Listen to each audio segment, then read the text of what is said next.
출신의 더불어민주당 이현주 의원 나오셔서 질문하십시오.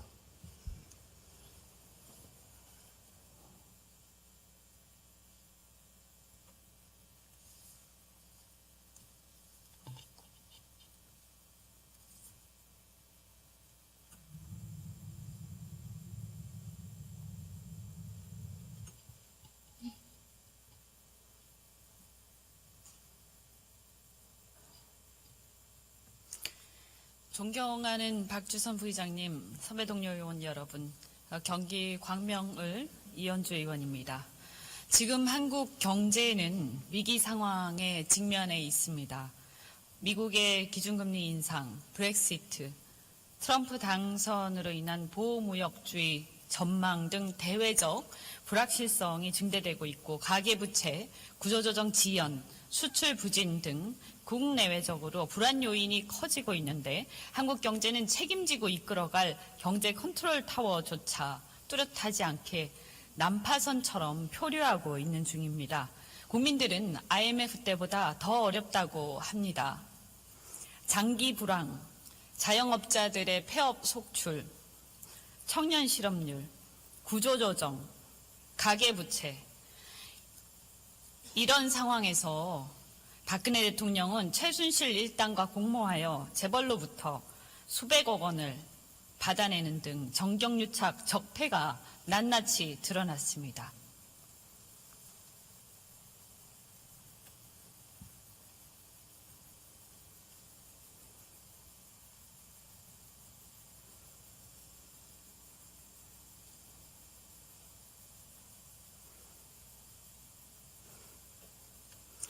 네, 황교안 국무총리님 나와주시기 바랍니다. 기는 이런 수사도 여전히 중요한 가치이기 때문에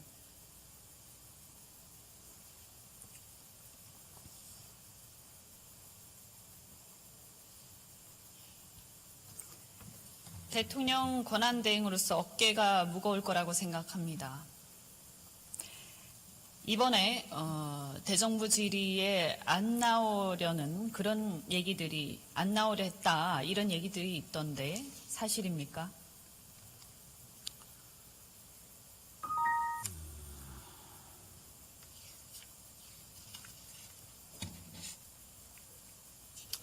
국무총리로서 당연히 대정부 질문에 출석해야 되겠습니다마는 처음에 제가 국회로부터 연락을 받았을 때 대통령 권한 대행에게 출석을 요청을 했습니다. 그러나 대통령 권한 대행이 국회에 출석해서 답변을 하거나 발언을 한 일이 있는가를 알아봤는데 권한 대행이 세워진 지가 8번 있었습니다. 그 8번 중에 어느 경우에도 권한 대행이 국회에 나와서 답변을 한 전례가 없었습니다. 그렇게 저희들이 조사를 했습니다. 그보다도 중요한 것은 지금 상황이 대통령이 탄핵 소추가 돼서 공백 상태인 이런 상황인데 만약에 제가 대통령 권한 대행으로서 자리를 혹시라도 비운 그런 상황에서 국가 위기 상황이 생길 때 정말 촌각을 다투는 그런 일에 긴밀하게 대처하기 위해서는 언제든지 그런 위기 상황에 대처할 수 있는 그런 상황을 유지해야 된다. 그런 측면에서 여러 가지 고민을 했습니다. 그렇지만 국회에서 계속 출석하는 것이 좋겠다고 하는 의견들을 또 내셨고 또 저도 이런 어려운 상황일수록 국회에 가서 국민들과 국회 앞에 국회의원들 앞에 정부가 어떻게 지금 국정 운영하고 있는지를 말씀을 드릴 필요가 있다고 생각을 해서 여러 의견들이 있었지만 출석을 하기로 그렇게 결정을 하고 오늘 출석해서 의원님들의 질문에 답하고 있습니다. 네, 거두절미하고 어쨌든 나오셔서 다행입니다. 안 그랬으면 아주 불필요한 논란으로 또 소모적인 얘기가 오갈 뻔했습니다. 위기 말씀하셨는데 국가적인 위기 상황이 닥치면 저희가 대정부 질문하다가 가셔도 괜찮습니다. 그리고 청와대에서 대통령이 나오시지 않는 이런 상황보다 차라리 국회에서 대정부 질의하고 받고 계시는 게 오히려 위기 상황 대처에 훨씬 더 맞다 이렇게 생각하고요. 저는 권한대행의 업무 범위 이런 것을 떠나서요. 이렇게 생각합니다. 이제는 대한민국에서 국회에 나와서 의원들하고 토론도 못하는 대통령 이제 필요 없습니다. 국민들도 그렇게 생각할 겁니다. 그렇기 때문에 권한대행이 대통령 예우를 받느냐 총리 예우를 받느냐 이런 거 신경 쓰실 필요 없다고 생각을 합니다. 어쨌든 나오셔서 그 취지에 공감을 하고 다행이라고 생각합니다. 질의하겠습니다. 이번에 그 재벌들이 이렇게 이번 게이트에서 보면 재단에다가 수백억을 냈는데요. 저는 이번 아마 이제 법조인 출신이시니까 잘 아시겠지만 보니까 2개의 기업만 이사회 의결을 거쳤습니다. 이렇게 그냥 뭐 몇천만 원도 아니고요. 몇십억 또는 몇백억을 이사회 의결 이사회 의결까지 아니라고 하더라도 무슨 하부위원회라도 보고 했나 했더니 그것도 2개의 기업만 있고 형식적이었습니다. 이것에 대해서 어떻게 생각하십니까? 기본적으로 대기업 집단은 사기업이기 때문에 그 안에서 그 사적 자치 원칙에 따른 그런 운영의 시스템이 있을 겁니다. 그렇지만 대기업 집단은 사회적 책임도 여전히 있기 때문에 상법이라든지 여러 법률에서 규제를 하고 있는 부분들도 있습니다. 지금 의원님께서 말씀하신 이런 부분에 관해서는 지금 검찰 수사에 이어서 특검에서 조사를 하고 있는 것으로 알고 있는데 정확하게 어떤 경위가 어떻게 이루어진 것인지에 관해서 수사 결과가 나오게 될 겁니다. 그러면 그 부분에 관해서 좀 더 명백한 시시비비가 가려지리라고 생각을 하고 좀 더 대기업 집단이 사회적 책임을 더 하는 것이 필요하다는 의원님의 그런 걱정에 대해서는 저도 적극적으로 공감합니다. 저는 이것을 단순히 사회적 책임의 문제 정도로 생각하지 않습니다. 기업은 아까 말씀하셨는데 사적 자치라고 말씀하시지만 기업은 어떤 개인의 것이 아닙니다. 주주의 것이고 더 나아가서는 수많은 이해관계자들이 있습니다. 다른 어떤 전혀 상관없는 다른 대중들은 차치하고라도 당연히 책임 있는 결정을 해야 됩니다. 이 안에서 이 수십억 수백억을 쓰면서 그것을 전혀 고민하지 않고 제왕적 총수의 어떤 비선들이 알아서 결정했다. 이게 우리 국민들이 이게 나라냐라고 얘기하지만 저는 이게 기업이냐라고 얘기를 하고 싶습니다. 이게 자본주의냐? 아닙니다. 이건 자본주의가 아니에요. 그건 아마 총리님께서 잘 아실 거라고 생각합니다. 있을 수 없는 일이고 이걸 고치는 것이 정경유착의 고리를 끊는 것이다. 그래서 많은 분들이 말씀하셨지만 상법 개정안이 이미 나와 있습니다. 지난번에 제가 7월 달에 경제부총리께 질문을 드렸었습니다. 의견 수렴 중이다. 법무부가 그런 말씀하셨어요. 아직도 의견 수렴 중입니까? 이 문제는 의원님 너무 잘 아시다시피 간단한 문제가 아닙니다. 굉장히 많은 분들이 여러 이야기를 내고 있는 쟁점 분야입니다. 그래서 처음에 이제 입법 예고를 2013년에 제 기억으로는 2013년에 입법 예고를 했는데 그때 정말 저희들이 상상한 이상의 많은 여러 의견들이 있었고 반발도 있었고 또 응원도 있었습니다. 그래서 이런 부분들을 더 충분하게 의견 수렴해서 사회적 공감대 형성해가는 부분 필요하다 이렇게 판단하고 있는 것으로 알고 있습니다. 다시 말씀드리지만 이게 기업이냐고요. 이거 말이 안 됩니다. 개인 기업이 아니란 말입니다. 제왕적 총수. 우리 아까 어떤 의원님들이 제왕적 대통령 얘기하던데 제왕적 총수예요. 지분이 1인 회사입니까 이게? 구멍가게냐고요. 말이 되냐고요. 이런 수십억 수백억을 쓰면서 저는 이번에 검찰이 특검에서 전결 규정을 제대로 지켰는지 내부 통제 장치를 제대로 거쳤는지 그리고 이것이 상식에 부합하는 의사결정이었는지 샅샅이 쳐다보고 여기에 대해서 한 명도 빠짐없이 업무상 배임으로 처리해야 한다고 생각을 합니다. 이것에 대해서 물론 국무총리께서 하시는 것은 아니지만 그 생각하에서 잘 지켜봐 주셔야 한다. 그리고 이 상법 개정안에 대해서 다시는 이런 일이 없도록 사실은 지금 나와 있는 것보다 훨씬 더 세야 된다라고 생각을 합니다. 삼성 특히 적어도 이 나머지 회사는 차치하고라도 저는 삼성은 명백히 뇌물죄다 이렇게 생각을 하는데요. 아시겠지만 해외에 지금 독일에 송금한 돈들이 있지 않습니까? 많은 분들이 얘기를 했습니다. 자, 돈을 송금하려면 어떻게 합니까? 집행을 하려면 기업이 그냥 돈을 송금하는 게 아닙니다. 송금할 때 계약서를 썼을 거고요. 그러면 삼성이라는 회사가, 삼성전자가 무슨 말하고 상관이 있습니까? 자기들 사업하고 상관도 없는 그런 업무에다가 컨설팅을 하면서 수십억을 썼어요. 수십억을 해외로 송금을 했어요. 그러면 이 수십억을 해외로 송금을 하는데 업무랑 상관도 없단 말이에요. 말하고 무슨 상관이 있어요? 승마협회에 지원을 해준다. 그럼 승마협회로 해서 돈 보내면 되죠. 그렇게 안 했어요. 왜? 승마협회로 해서 보내면 승마협회에서 의사결정이 복잡해지거든요. 굉장히 부자연스러운 의사결정입니다. 이거 저는 있을 수 없는 일이 당연히 뇌물입니다. 이것은. 그런데 제가 이 부분에 대해서 보면 국민연금이 연관이 돼 있어요. 근데 많은 분들이 말씀을 하셨어요.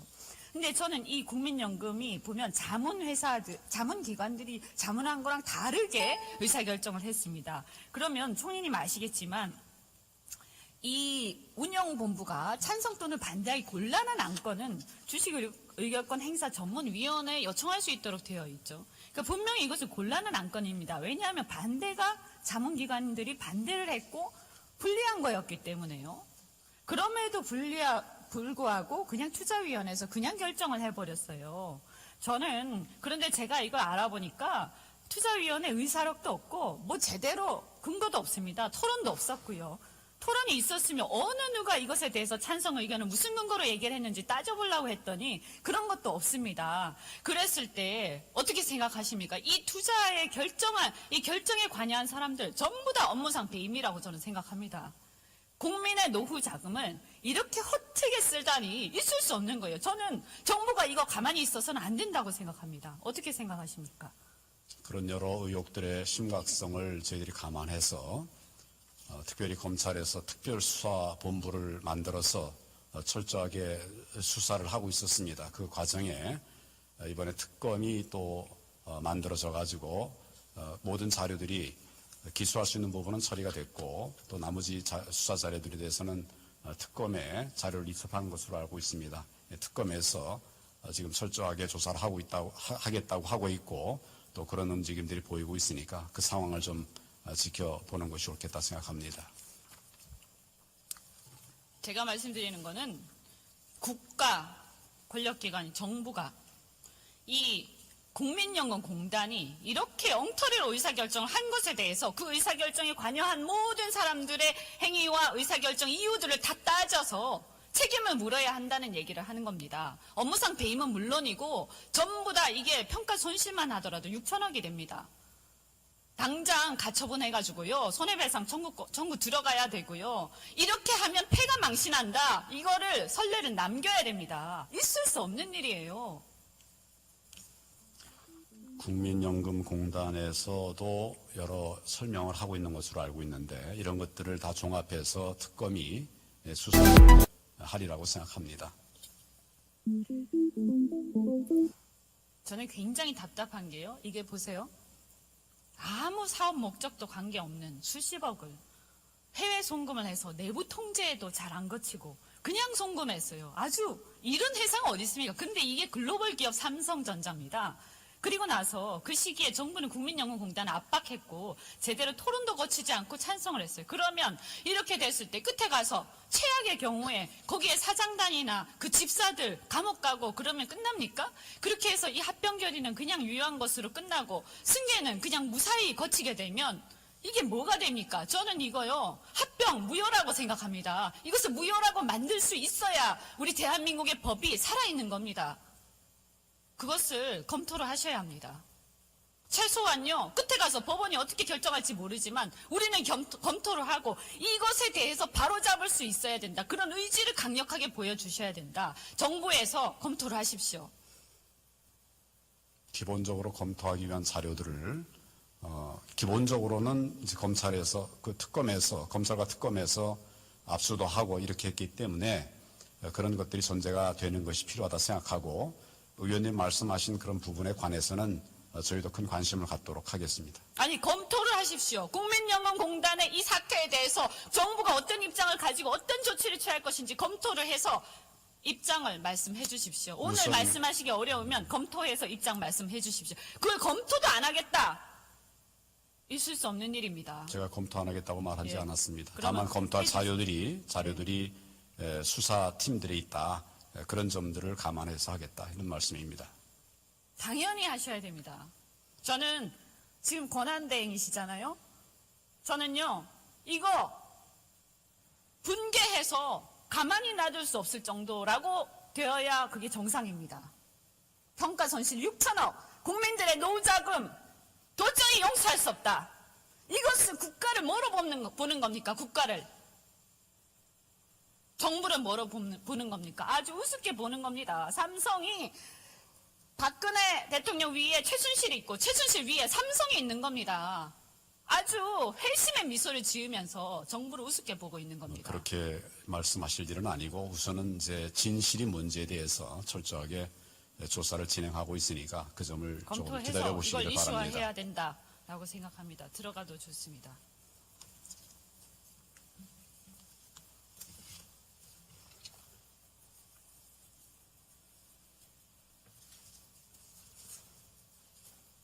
네, 부총리님 나와주십시오.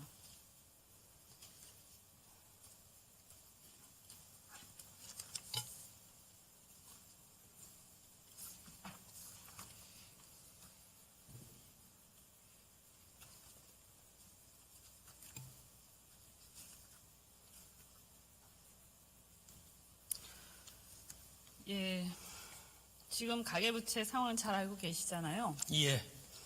굉장히 심각합니다. 그런데 제가 2014년부터 계속 얘기했습니다. 연착륙, 금리 인상, 금리 인하, 그만해야 된다. 그런데 안 하셨어요. 여기 이 자리에 안 계시지만 최경환 부총리, 전 부총리, 저는 책임져야 한다고 생각합니다. 만약에 대한민국 경제 부채 때문에, 가계부채 때문에 무슨 일 생긴다. 최경환 부총리 절대로 무사하지 못합니다. 있을 수 없는 겁니다. 수없이 경고했습니다. 이제 어떻게 할 겁니까? 금리가 1% 인상되면 8조 이자 부담이 늘어납니다. 그게 국민들의 부담입니다. 대책이 뭡니까? 예, 우선 뭐 금리는 제가 언급할 수 있는 상황이 아니다는 말씀부터 우선 드리고요. 이 지금 그 규모 자체는 굉장히 큽니다. 이건 뭐 누차 의원님이 여러 차례 질의하셨고 상임위원회나 저도 여러 차례 말씀드렸습니다. 그런데 이제 지금 이 그 가계부채의 그 구조 자체는 그런대로 뭐 질적으로 그래도 양호한 편입니다. 리스크가 좀 낮은 편입니다. 예를 들면 고정금리라든가 분할상환의 비중이 굉장히 이제 늘어나서 올해 9월 말로 이제 40%가 넘었습니다. 그리고 이제 금융기관의 손실흡수 능력을 저희가 따져보고 있는데 그것은 충분하다 이런 것입니다. 그런데 이제 그럼에도 불구하고 잘 안 들립니다. 예. 좀 예. 크게. 예. 예, 죄송합니다. 예, 그럼에도 불구하고 규모 자체가 크기 때문에 만약에 금리 인상이라는 충격이 한꺼번에 온다 그러면은 그것에 대한 충격이 있을 것이다. 이렇게 저희도 봅니다. 그래서 저희가 우선 몇 가지 대책을 지금 몇 차례에 걸쳐 내놨습니다만은 지금 이제 일단 지금 추가되는 그 대출이 집단 대출이 많은데 이것을 좀 어떻게든 줄여보자 하는 대책을 몇 번 냈습니다. 그래서 앞으로 어떻게 줄이겠다는 것은 이제 그렇게 그 방향으로 하면은 현재도 그 대출 증가의 속도는 줄어들고 있기 때문에 그것으로서 좀 이제 상당히 그 대출 증가를 수속을 할 수 있겠다 이런 생각이 듭니다. 이제 결정적으로 만약에 금리 인상이 직접 다가온다면 그것은 서민 취약계층의 문제가 되기 직접 때문에 다가오잖아요. 지금 연준에서 0.25% 인상했고 세 차례 한다 그랬잖아요. 예, 네, 그걸 전제로 말씀하셔야죠. 예, 물론 이제 그렇기 때문에 거기에 대한 물론 이제 그것을 한국은행 총재께서도 말씀하셨습니다만은 미국 금리가 인상이 됐다 해서 바로 우리 시장 금리에 충격이 바로 오는 것은 아니다 하는 그런 평가가 있습니다. 저희도 어느 정도는 그게 사실이라고 봅니다. 이미 지난번에 이제 앞으로 과연 3번을 할 것이냐 문제는 또 모르겠습니다. 지금으로선 보통은 시장에서 2번이 맞을 것이다 뭐 이러는데 그것이 이미 우리 국내 시장의 반영이 상당히 돼서 금리가 좀 올라갔습니다. 그랬을 때 그러니까 가장 기준금리가